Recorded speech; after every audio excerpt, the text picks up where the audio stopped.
Alhamdulillah, sang musafir masih diberikan nikmat dan karunia oleh Allah Subhanahu wa Ta'ala untuk kembali bisa melanjutkan perjalanan. Tangannya kalau kita hitung 2 jam berarti berapa hektar? Konon dulu Nabi Musa ketika jalan itu dalam 1000 kilo sampai 2 minggu. Aku kini sedang berada di selatan Yordania, atau tepatnya 60 km dari sebelah timur Aqobah.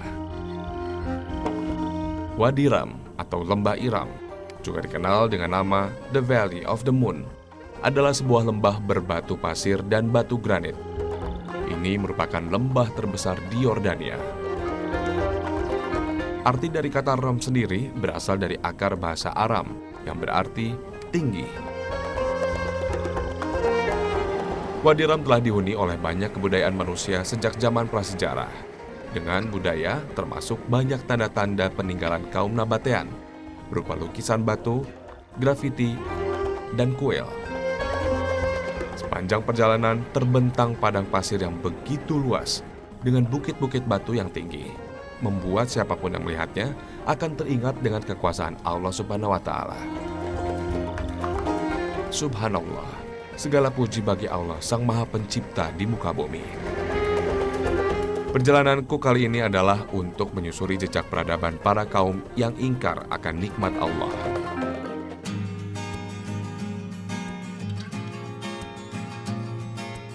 Kang Taufik, kita sedang berada di satu lembah namanya Wadi Iram.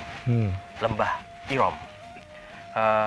Kita teringat dengan satu ayat Allah Subhanahu wa Ta'ala dalam surat Al-Fajr, yang ketika itu Allah menegur kemudian mengingatkan kepada baginda Nabi dan umatnya. A'udzubillahi minasyaitonirrajim. Bismillahirrahmanirrahim. Alam tara kaifa fa'ala rabbuka bi'ad Irama datil imad. Apakah kamu tidak melihat, wahai Muhammad? Apakah kamu tidak menyaksikan, wahai umat Muhammad? Apakah kamu tidak meneliti, wahai umat Muhammad, kepada satu kaum namanya kaum Ad? Siapa itu kaum Ad? Itu adalah Iram adatil imad. Dia adalah dari kaum Iram. Kaum Iram itu adalah yang punya bangunan-bangunan yang tinggi, tiang-tiang yang tinggi. Nah, Iram itu adalah ini, makanya disebut dengan lembah Iram. Wadi Ram. Siapa Iram itu? Iram itu adalah putra dari generasi kedua Nabi Nuh. Iram itulah putra Ad itu adalah putra Iram. Iram itu putra Syam. Syam itu putra Nabiullah Nuh alaihissalam. Berarti ini adalah anak keturunan cucu Nabi Nuh yang terdampar ketika dia tidak taat kepada Allah Subhanahu wa Ta'ala. Nah, kalau begitu di dalam ini ada apa, Kang? Ya tentu kita coba telusuri ke dalam. Alam taro, kita teliti bahwa di sini ada kehidupan, bekas-bekas kehidupan yang menjadi pelajaran bagi kita yang masih hidup. Cucu-cucu buyutnya Nabiullah Nuh alaihissalam, kaum Ad, dari kaum Bani. Oke, kita lihat ke dalam.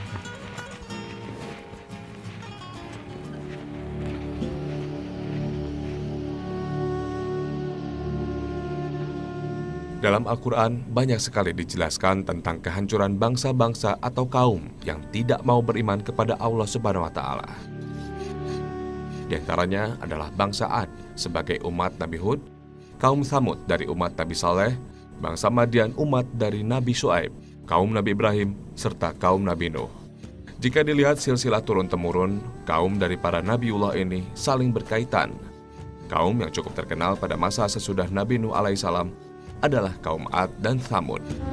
Dalam Al-Quran disebutkan bahwa setelah kaum Nabi Nuh dibinasakan, kaum lain yang juga dimusnahkan adalah kaum Ad dan kaum Tsamud.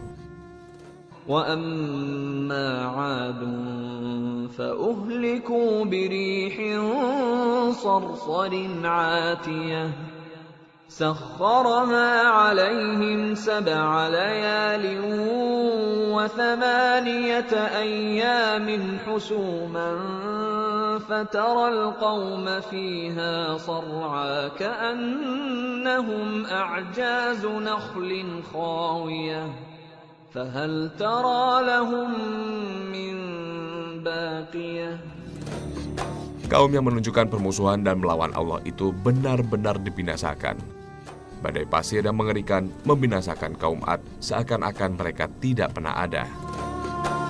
Sang musafir mencoba menelusuri jejak keberadaan kaum Ad yang dikenal sebagai pemahat batu yang ulung.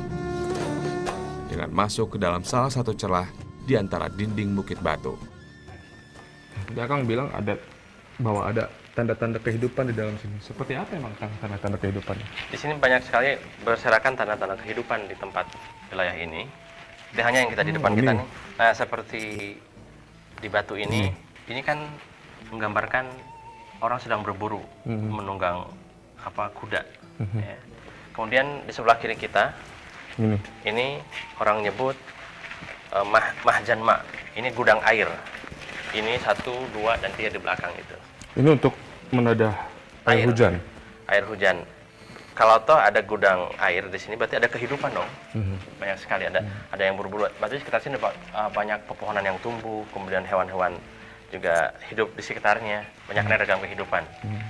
Di sinilah ada kehidupan, menjadi tanda bukti bahwa ayat itu menunjukkan tanda kebesaran Al-Quran betul adanya. Nah, setelah ini kita mau kemana nih Kang? Kita coba lihat bagaimana ketika itu mereka dalam sisi kehidupan keagamaan.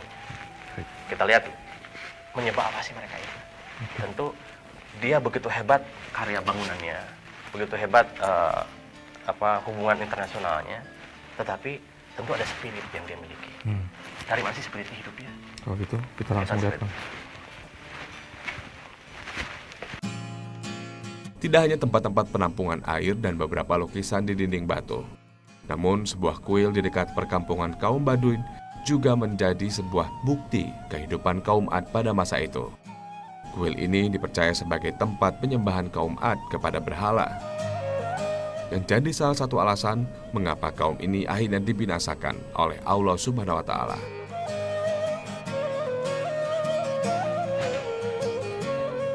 Nah Kang, tadi Kang sempat bilang kan, kalau mereka ada peradaban, mereka pastinya punya spirit.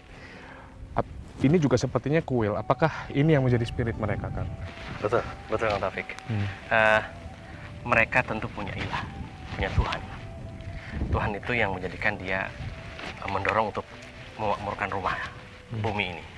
Dan tadi begitu hebat peradaban yang dia ciptakan, kaum Ad, kaum Samud, hatta Fir'aun juga, dia ciptakan peradaban yang sangat hebat sekali. Sehingga tidak ada satu contoh pun di negeri ini sekarang, saking begitu dasar peradaban yang dibangun. Ternyata ini adalah kuil, tempat ma'badnya mereka. Jadi kuil ini terus menjadi setiap periode mengalami pembaruan. Umat setelahnya menuhankan ini. Orang yang tidak Tuhan kepada Allah Subhanahu wa Ta'ala. Ini adalah mereka menyembah satu patung, banyak-banyak Tuhan, namanya patung Al-Lata. Sebelah kanan dan kiri belakang itu adalah semacam petak-petak menjadi rumah-rumah bagi mereka. Ada Tuhan yang sangat terkenal, yaitu Al-Ilah Dulsar. Dulsar itu adalah Tuhan yang punya gunung ini, Jibal. Yang tadi Al-Jibal Autad. Al-Jibal, gunung-gunung yang menjadi pasak bumi. Gunung itulah yang menjadikan tiang-tiang tinggi sekali. Kita lihat penelusuran ini, bagaimana musafir kita, bagaimana berakhirnya umat yang menuhankan selain Allah Subhanahu wa Ta'ala. Ini sebagai bukti, tetapi dia punya spirit untuk membangun peradaban ini. Dia menikmati dunianya ini, tetapi hanya di dunia saja dia menikmati, tidak menikmati di akhirat kelak. Sehingga nanti bagaimana kita lihat endingnya, berakhirnya umat-umat yang umat Ad, Samud, Fir'aun itu yang menuhankan selain Allah Subhanahu wa Ta'ala. Ingatlah atas nikmat Allah itu, tetapi satu, jangan engkau menyebarkan kerusakan di muka bumi. Hanya itu.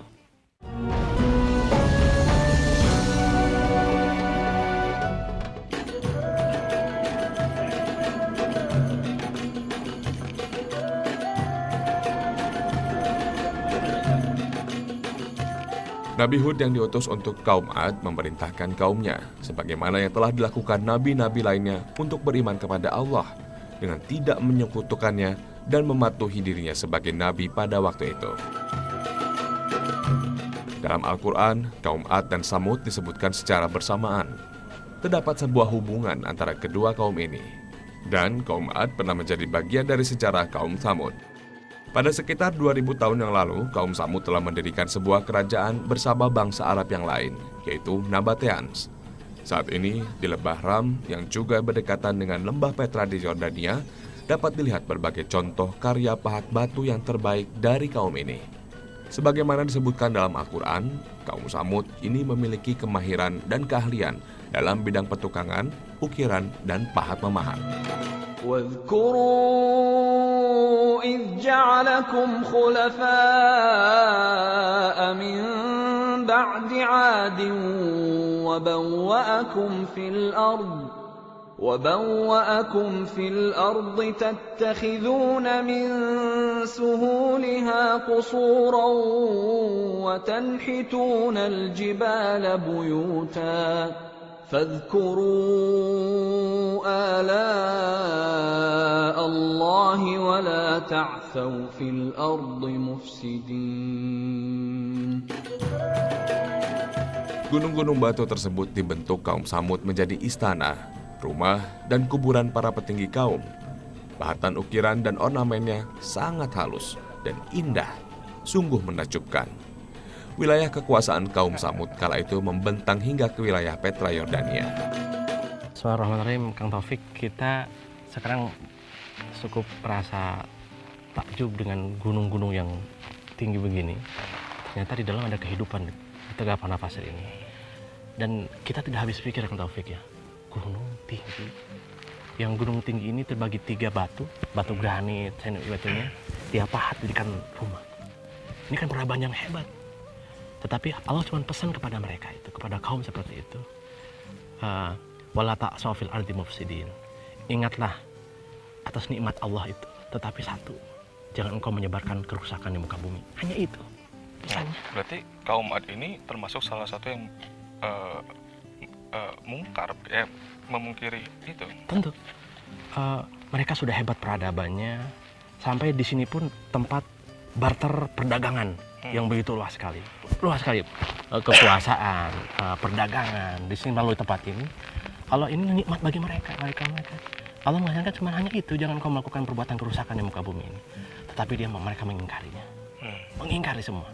Dia menuhankan Lata, menuhankan Uzza, menuhankan penguasa gunung, Luthar. Kita pun harus waspada. Peradaban yang kita bangun sekarang ini. Peradaban apa kan itu?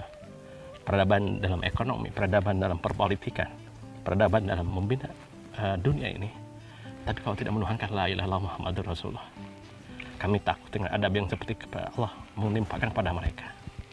Ajab yang sangat pedih sekali.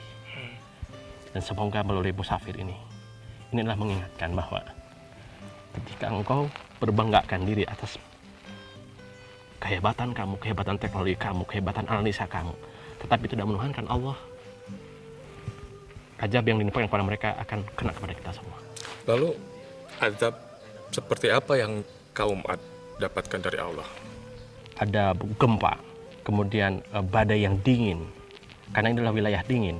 Badai yang dingin hancurkan sehingga dia ditimpakan dengan, kemudian ada yang dibalikan bumi. Banyak sekali ajab-ajab itu, dan kita naudzubillah min dzalik dengan peristiwa itu. Kaum Ad juga termasuk keturunan dari Nabi Nuh alaihissalam. Ya. Bagaimana beliau bisa begitu sabar untuk terus membina kaum Ad ini untuk bisa kembali kepada Allah, walaupun akhirnya mereka tetap ingkar dan akhirnya diberikan azab. Kembali, memang kita disalahkan ziarah kepada Nabi Nuh alaihissalam, bahwa ini adalah umat Nabi Nuh setelahnya. Setelah ini kan waktu kisah Nabi Nuh ini kan lautan yang ketika Nabi Nuh menciptakan perahu, dan ini di bawah lautan sebetulnya. Kemudian ke bawah itu sejak putranya Syam, kemudian Iram, kemudian Ad, terus semua itu tentu dia hanya menjadikan Nabi dan Rasul saja. Dia hanya menyampaikan risalah Allah. Tetapi hidayahnya dari Allah Subhanahu Wa Taala. Nabi Nuh di sini berperan sebagai risalahnya Allah, utusan Allah saja. Tetapi walakin Allah yahdi man yasha, tetapi Allah sajalah yang memberikan hidayah kepada mereka. Apakah dia taat kepada Allah atau tidak? Tetapi hidayah harus dicari. Ya. Kita akan coba menziarahi Nabi Nuh alaihissalam sebagai bapak dari mereka semua. Mari kan kita ziarah ke Nabi Nuh alaihissalam. Ya, baik. Ulul Azmi adalah seorang nabi yang siddatus sabri, dia yang sangat kuat kesabarannya dalam menyampaikan pesan Allah Subhanahu wa Ta'ala.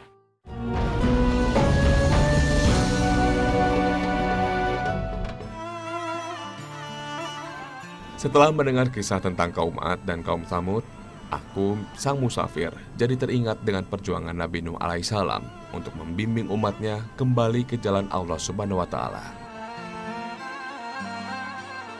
Kami pun melanjutkan perjalanan menuju ke selatan Jordan, tepatnya ke kota Karak. Di sini terdapat petilasan dari Nabi Nuh alaihissalam.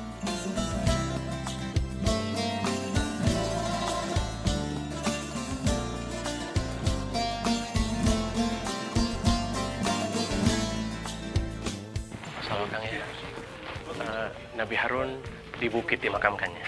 Nabi Nuh di bukit juga di atas tinggi ya. Nabi Nuh adalah salah satu nabi yang mendapat julukan Ulul Azmi. Nabi atau Rasul yang memiliki ketabahan yang luar biasa dalam menjalankan kenabiannya.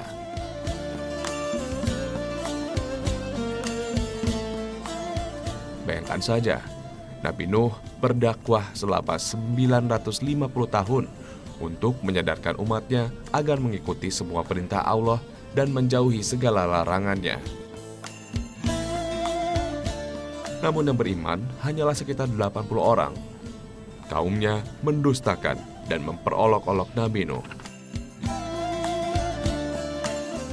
Lalu Allah mendatangkan banjir yang besar yang kemudian menenggelamkan mereka yang ingkar, termasuk anak dan istri Nabi Nuh.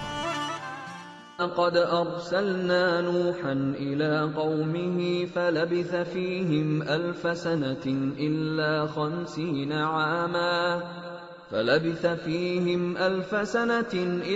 50 عاما فأخذهم الطوفان وهم ظالمون. Kang, perjalanan kita dari lembah kaum Ad yang ternyata diazab oleh Allah yang merupakan turunan Nabi Nuh, akhirnya kita sampai ke tempat peristirahatan terakhir Nabi Nuh alaihissalam, Kang. Yang menjadi bapak dan kakek mereka. Ya. Perjuangannya kalau tidak salah Nabi Nuh alaihissalam untuk menyadarkan kaum Ad butuh waktu yang cukup lama, Kang. Ya, Kang Taufik. Ada doa beliau yang sangat dalam sekali sebagai seorang nabi dan rasul. Apa itu, Kang? Beliau berdoa di sana dalam patrah fase menyebarkan agama Allah. Dalam surat Nuh menyampaikan, Qala Nuh, Rabbi la tadar alal kafirina bil ardi dayyar. Ya Allah, jangan biarkan seorang pun dari kaum kafir itu tinggal di muka bumi. Begitu dalam sekali ini doa. Entah beliau begitu merasa sangat panjang sekali perjuangan itu. Tetapi beliau ini adalah seorang nabi yang ulul azmi. Ulul azmi minar rusul. Beliau seorang nabi dari ulul azmi. Kenapa ulul azmi? Ulul azmi adalah seorang nabi yang siddatus sabri, dia yang sangat kuat kesabarannya dalam menyampaikan pesan Allah Subhanahu wa Ta'ala. Sampai Nabi Nuh mengomentari dalam ayat surat Nuh itu, waqad adallu katsiran, dan mereka itu dan setelahnya telah banyak menyesatkan manusia. Wala tajidid dhalimina illa dhalala. Ya Allah, jangan engkau tambah kaum kafir itu kecuali tambah kesesatannya. Dalam paparan itu Nabi Nuh sangat jelas kisahkan dalam surat Nuh itu bahwa setelah Sam, kemudian Iram, kemudian Ad dan selanjutnya, sehingga diingatkan kepada Nabi Muhammad SAW dan alam tara kaifa rabbuka bi'ad. Kemudian ada 3 kaum, Ad, Samud dan Firaun. Itu supaya kita menganalisa ada apa dengan kaum itu. Sebagai ibrah bagi kita, ternyata ketakwaanlah yang menyelamatkan kehidupan dunia dan akhirat itu. Amin, Kang. Kalau begitu kita pamit salam, kita akan melanjutkan perjalanan musafir masih panjang. Ya. Assalamualaikum warahmatullahi wabarakatuh. Sejumlah kisah mengenai kaum ingkar mestinya dapat menjadi cermin yang dapat diambil hikmahnya. Tiada Tuhan yang patut disembah melainkan Allah yang maha mulia lagi maha agung. Segala puji bagi Allah, Tuhan semesta alam. Ya Allah, karuniakanlah kami kebajikan di dunia dan akhirat, dan jauhkan kami dari siksa neraka.